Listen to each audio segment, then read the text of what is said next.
दोस्तों, आज हम एक ऐसी घटना पर बात करेंगे जो न केवल दिल दहला देने वाली है बल्कि हमारे समाज की कमजोरियों और अमानवीयता को भी उजागर करती है। महाराष्ट्र के औरंगाबाद से एक मासूम मुस्लिम लड़की का अपहरण किया गया, जिसे नशीला पदार्थ पिलाकर 1.5 लाख रुपए में बेच भी दिया गया। इससे भी खौफनाक बात यह है कि लड़की को जबरन हिंदू रीति रिवाज से शादी कराने पर भी मजबूर कर दिया गया। लेकिन इस घटना में इम्तियाज जलील और उनकी टीम ने महत्वपूर्ण भूमिका निभाते हुए लड़की को वापस लाने में मदद की। आइए इस पूरी घटना को विस्तार से समझते हैं और जानते हैं कि कैसे ये मामला हमारे समाज के लिए एक चेतावनी है।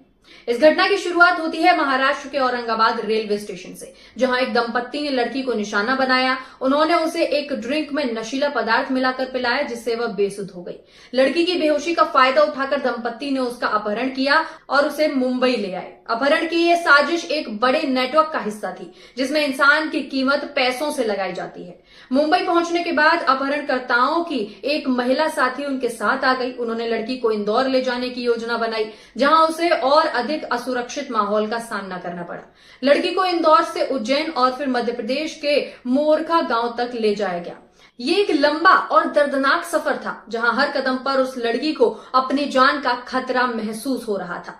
ये सब कुछ एक बड़ी साजिश के तहत किया जा रहा था। मध्य प्रदेश के मोरखा गांव में लड़की को 1.5 लाख रुपए में एक परिवार को बेच दिया गया। ये बेहद अमानवीय था, जहां एक इंसान को सामान की तरह खरीदा और बेचा गया। इस परिवार ने लड़की को बंधक बनाकर रखा और जबरन हिंदू रीति रिवाजों से उसकी शादी करवा दी। ये न केवल लड़की की स्वतंत्रता और धर्म के खिलाफ था, बल्कि उसके मानवाधिकारों का भी उल्लंघन था। ये मामला न केवल अपहरण और तस्करी का था, बल्कि इसमें एक गहरी साजिश थी धर्मांतरण की। अपहरणकर्ताओं ने लड़की को जबरन हिंदू रीति रिवाजों से शादी करवाई। सवाल उठता है कि क्या उनका इरादा केवल पैसे कमाना था, या इसके पीछे धार्मिक भेदभाव और धर्मांतरण का एक बड़ा प्लान भी था। जिस तरह से इस घटना को अंजाम दिया गया, वो इस ओर इशारा करता है कि इसे एक समुदाय को निशाना बनाने के इरादे से किया गया था। इस मामले के उजागर होने के बाद इम्तियाज जलील और औरंगाबाद से सांसद और AIMIM के प्रमुख नेता ने लड़की को छुड़ाने के लिए सक्रियता दिखाई और उनकी टीम ने इस मामले की जानकारी मिलने पर तुरंत कार्यवाही की। पुलिस और स्थानीय प्रशासन के साथ मिलकर उन्होंने एक नेटवर्क तैयार किया और लड़की को बचाने के लिए कई कदम उठाए। उनके प्रयासों के कारण ही लड़की को सही समय पर छुड़ाया जा सका और उसे वापस अपने परिवार के पास लाया गया। इस पूरे मामले में कानून और प्रशासन की भूमिका को लेकर भी सवाल उठाए जा सकते हैं। जिस तरह से अपहरणकर्ताओं ने इतनी आसानी से लड़की को इंदौर, उज्जैन और फिर मोरखा गांव तक पहुंचाया, वो पुलिस और सुरक्षा एजेंसियों की नाकामी को दर्शाता है। हालांकि इम्तियाज जलील और उनकी टीम की मुस्तैदी के कारण पुलिस को मजबूरन तेजी से कार्यवाही करनी पड़ी।